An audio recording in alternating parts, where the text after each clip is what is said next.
video comes to you from howtolicenseyourmusic.com and learnaudioengineering.net. 3 secrets to successful music production for licensing. Producing music for licensing requires 3 things that are similar to but different than producing music for the radio. Section 1. Organization and hard work. Those who approach their music production as well as business transactions with the greatest attention to detail and with the greatest amount of focused energy win the biggest. Simple as that. Those who approach their music production as well as business transactions with the least attention to detail and the least amount of focused energy lose the biggest. Again, it's as simple as that. When I was the advertising and promotion manager for a major music publication in Hollywood, I was helping the band Guns N' Roses, among other bands, craft their advertising campaigns. These guys were extremely organized and very hard-working. It was no surprise to me whatsoever when I saw them achieve international success and stardom. They developed the habits of organization and hard work. With music production for licensing, the degree to which organization plays a key role is huge. If you develop habits that include extreme and efficient organization, assuming your composition and songs are good, nothing can stop you but yourself. I know, because I've tasted the sweetness of success and have lived through the bitterness of failure. Every single time I made a concentrated effort to organize and work hard and smart, success has followed. For music production, organization covers all aspects of the process of recording: arranging, tracking, editing, mixing, and mastering. Section 2. Uptrending attention to detail, the quality curve. It's fascinating that almost every one of my students, myself included, has gone through a very similar transformation prior to achieving success in music licensing. I call it the quality curve. Each one of us has gone through the process of graduating from downtrending attention to detail to earning our degree in uptrending attention to detail. Though what I am about to tell you is simple to state, putting it into practice is one of the hardest single disciplines I have ever seen accomplished, myself included. What is downtrending attention to detail? Downtrending attention to detail looks like this. In real life, here's how it plays out. From my observation, from 30 years of teaching and producing music, I've noticed that most musicians or producers or engineers approach recorded music like this. 1. They start out their projects with great attention to detail. 2. As the project continues, their attention to detail starts to dwindle down. 3. At the most important part of the project, near the end, after many details have been added to the recording, and when balancing all of these details is critical to the quality of the project, their attention to detail suffers the most. It's a sort of laziness that somehow occurs, and it happens more and more as the project nears completion. Note, when we talk about attention to detail, we are not talking about specifications such as, quote, make sure the master bus out is at minus 18 dB or else, unquote, a lie, or, quote, watch all of your meters closely, unquote, totally unnecessary. Attention to detail means sonic attention to detail, listening attention to detail, hearing attention to detail, sound attention to detail, not watching anything, listening. The reasons for this dropping off of attention to detail or this increase in laziness are many. But here are 3 main reasons I've discovered which seem to be common denominators among many musicians, producers, and engineers. See if you can relate to any of these. A. Near the end of the project, when the mix is starting to come together, the creator of the track starts to hear the birth of their musical dream right before their ears, and they get so excited to share it with the world that they no longer give their track the attention to detail it needs, when it needs more attention to detail than ever. I call this a sort of crazy laziness because it's not lazy in the typical sense of the word. It's not because the person is slouching over their track saying, I don't feel like working on this. It's fine. It's done. I'm done. It's the opposite. The person is super excited saying, I can't wait to share this track with the world. I love this track. This is so awesome. Wait until my friends and family and my fellow musicians hear this track. I totally want to share this track with the world right now. I think it's ready. I mean, it sounds so good. Now that I have all the elements together, yeah, it's ready. I know there are a few things I should work on more, but it's so good overall, no one's going to hear those things except me. Where's my SoundCloud page so I can get this baby out there to the world? Now, take careful note. What I'm not talking about here is when a track has achieved a strong positive emotional impact and does not need to be overworked for technical perfection's sake. Overworking a track beyond it being done can happen too. But I'm not talking about that right now. I'm talking about problems still existing in a track which cut across and lower the positive emotional impact that the track potentially has to offer, and walking away from fixing those problems.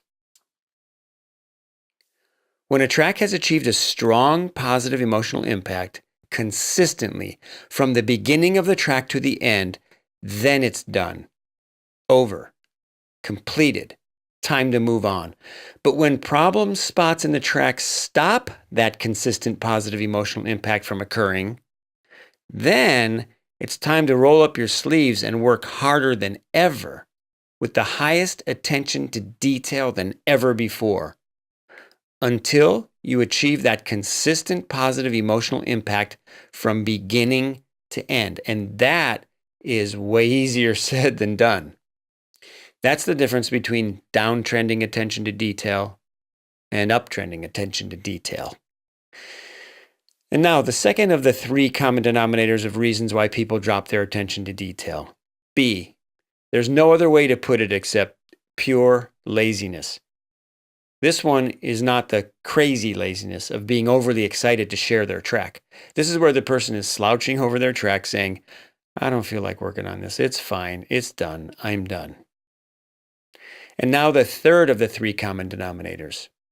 C.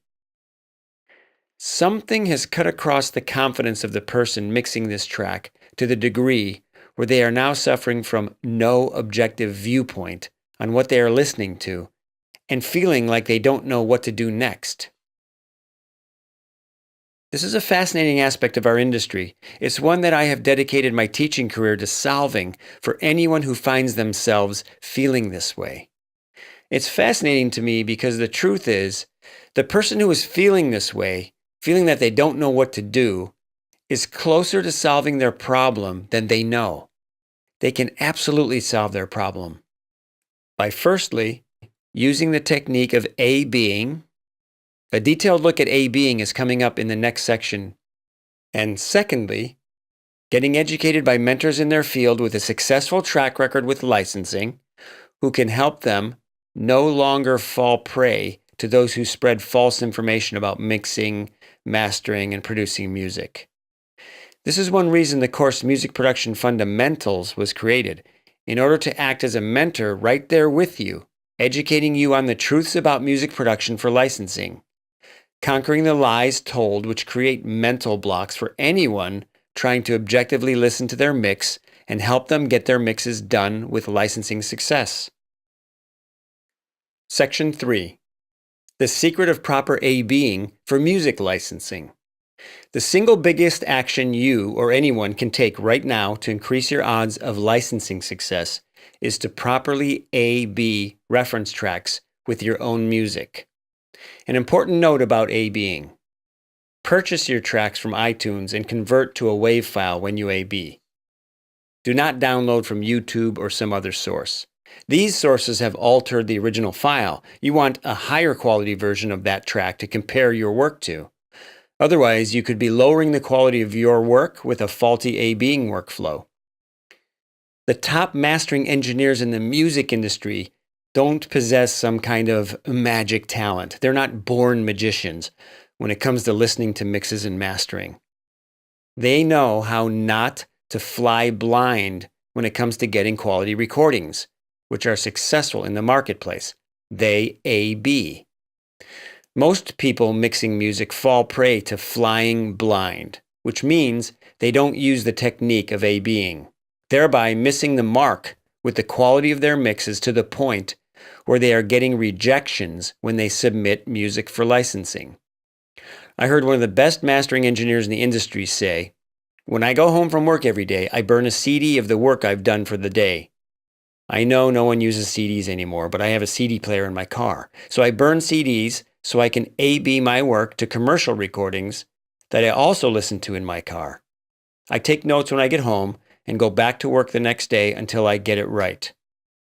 So it's not magic or the fact that this person has better ears than anyone else. No, your ears are just as good. You just need to know what to do with them.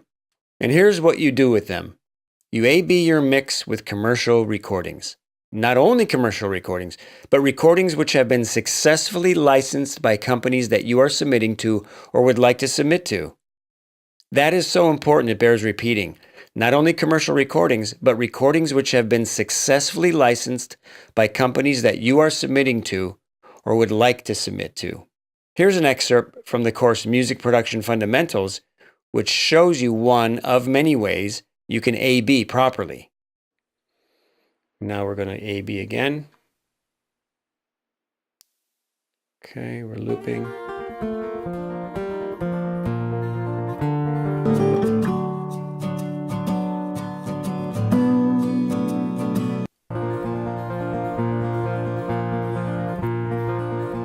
So you notice I made a loop out of the A-B track up there. I kept the vocal out of it and other stuff so I could just work with it for a while and go over and over and A-B the guitar. So A-Bing is not just about A-Bing, your track, your entire mix to another entire song. You can A-B different instruments, in this case guitar, basses. There's ways to get recordings of different instruments, or sometimes they stick out in the arrangement, they play a solo.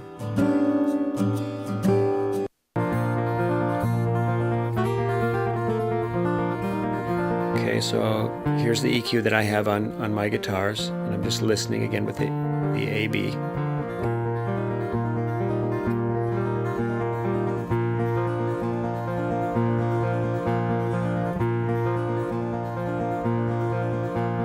And I have a de-esser on here.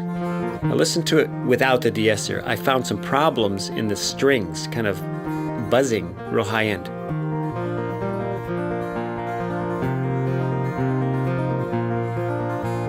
You hear that?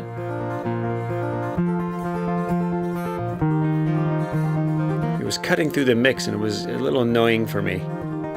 So here's an example of using a tool that maybe you wouldn't think of. De-essers are for voices, right?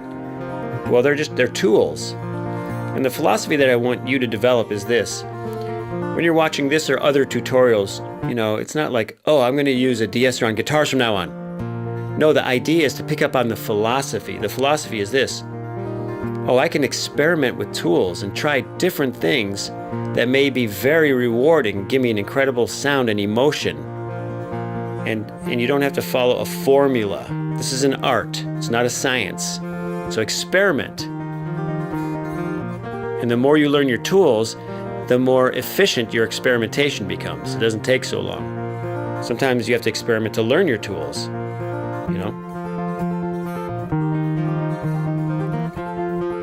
So I'm experimenting here with that de-esser. So I got rid of this buzzy stuff, and now I'm going to try to take those. See, I'm just experimenting. I want to see what would happen if I took the buzzy stuff out with the de-esser and then kind of replaced them with another EQ. Do I get the same problem? Does it sound better? That sounds better. Yeah, it's kind of brighter without all that buzz and junk in there. Slightly there, just slightly though. And that's stuff that will be covered up in the mix, I think. But that's what I'll do. I'll be playing it with the entire mix and checking that out.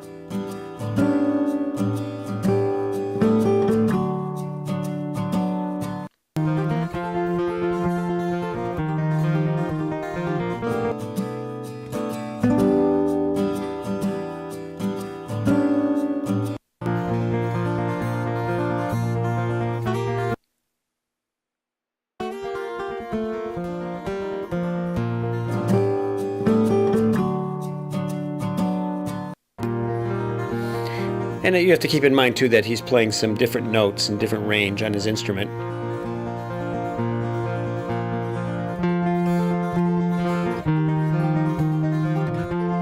Now I'm looking for annoying frequencies. Just kind of hunt and destroy. I'm hearing some stuff here at the low end. Too much, pulling it down.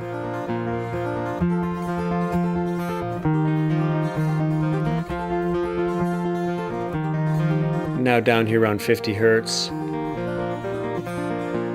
I can just pull that down. I don't want to get mud down there at the low end.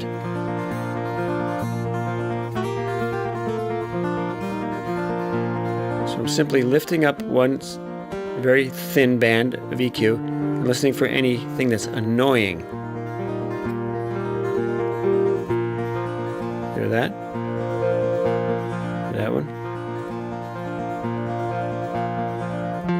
And then I'm trying to take it down using my ears, see how much I want to take it down.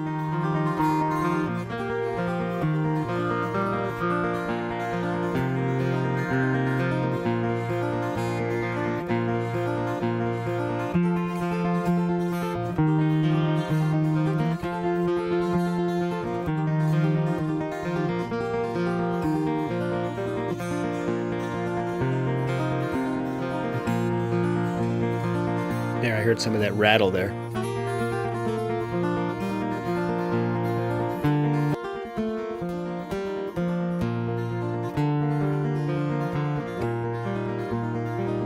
Okay. Let's hear that. Now let's compare that.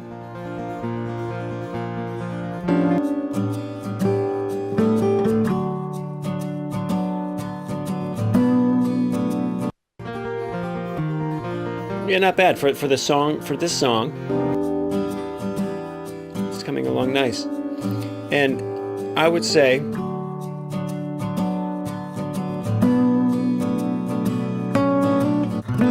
know, what we're doing is, I'm sure, what the engineer was doing on that daughter session. You know, so we're just, you hear that? I just felt like the mids were a little thin. Right in there. Just a little bit. What I'm listening for is, I'm listening for when I feel emotionally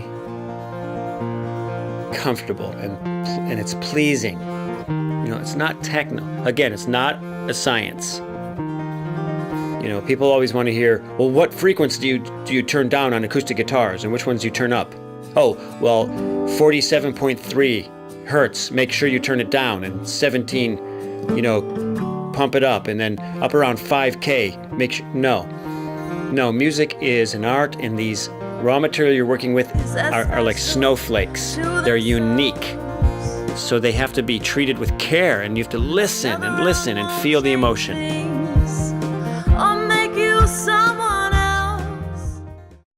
Now, here are some additional secrets you may not know about with some reference materials you may not have known even existed, which can help you increase the quality of your mixes beyond anything you thought you could achieve on an immediate basis.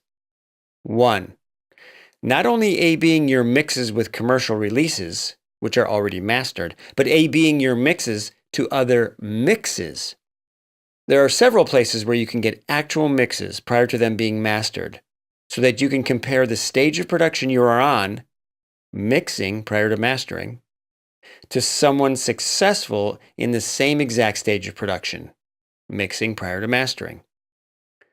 What you want to do is compare apples to apples as much as humanly possible during your A/Bing process. When people A/B at all, I found that most people don't A/B. They either don't do it consistently or they don't pay close attention to detail on making sure the volume of the commercial track is adjusted to the mixing volume of their track. What they get then is apples and oranges instead of apples and apples. And this can not only throw off the process of A/Bing, but it can damage the person's confidence, because the commercial track will sound better because it's louder and for no other reason, when their track might be sounding just as good if the volumes were matched by lowering the commercial track during the mixing stage. 2. not only A-Bing entire recordings to entire recordings, but A-Bing vocals to vocals, drums to drums, bass to bass, guitars to guitars, synths to synths. Since producing music for licensing involves the creation of stem files, I've made available a library of professionally produced stem files so that you yourself can create a library of reference tracks, which you can use with confidence during the mixing stage, where you can compare exactly what you are doing on each element to the same elements professionally mixed. Since I also supply you the finished mastered versions of those tracks, you can then compare apples with apples while you master, comparing your mastering sessions with mastered licensed tracks. And by the way, these are all available for free. Just email me. For one example, you can listen to this vocal track. If you'd like the original WAV file of this recording at no charge so that you can A/B your vocal mixes to an actual vocal mix, simply email me at gary@learnaudioengineering.net. Okay, this is a very interesting track. It was done by Elza, the winner of the International Music Licensing Contest, one of the grand prize winners. And she sent me a bunch of these takes on the bottom you can see there. And I'll let you listen to this. And what it is, she did it on GarageBand, of all things. She was going to go into a major studio, and I gave her instructions. I'll send you the email that I actually sent to her. And you can see that you don't have to go into a major studio to get great quality vocal recordings. So this is a song I wrote, and it's being put together here for NPR radio. Fathers and mothers, sisters and brothers, husbands and wives, they all lost their lives in America.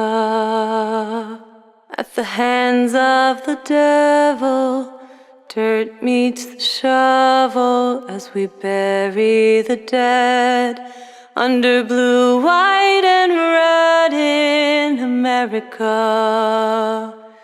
In America. Millions of candles we burn in the night, lighting a way straight to heaven. I hear the voices of spirits who sing, singing the anthem.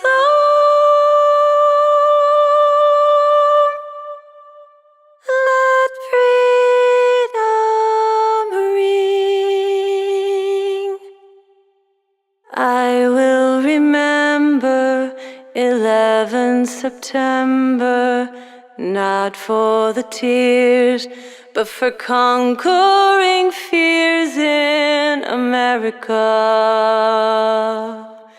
We stand together for freedom forever. So sing your children this song. Freedom lives on in America. In America.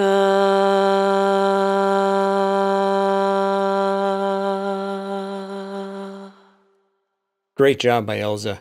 And by the way, she does vocal studio work now, so if you're interested in getting a good vocalist, let me know. Just shoot me an email.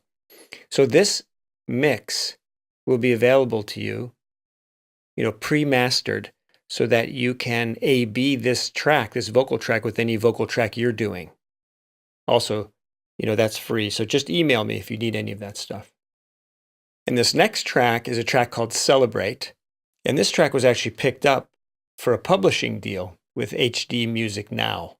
And these stem files are available as well, so that you can have these at no charge, so that you can A/B them with your mixes. These are the mixed versions. And then you'll have the mastered version of the song that you can A/B with any songs that you'd like to A/B in the mastering process.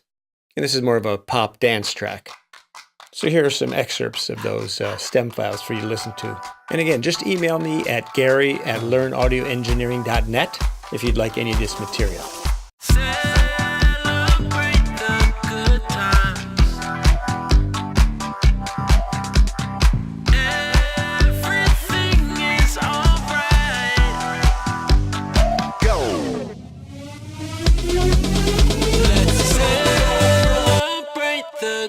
good times. Shake the room. Dance, dance, dance. Everything is alright. Breathe in, breathe out. Feel all the energy all around. We turn it to the max. Get ready. Tonight we just gon' get dirty. Club shut down. But all we wanna do is party all night now.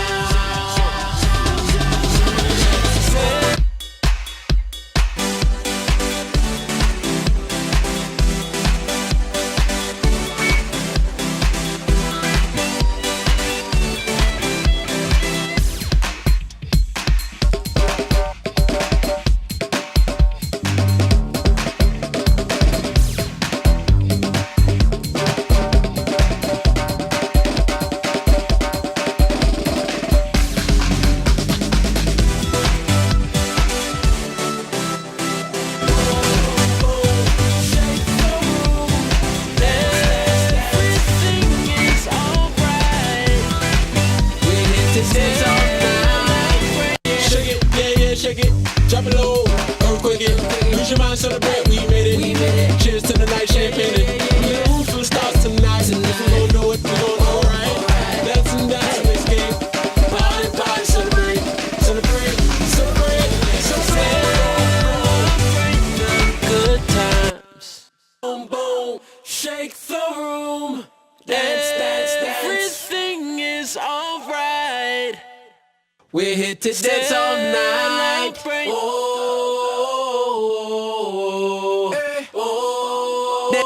Dance all night.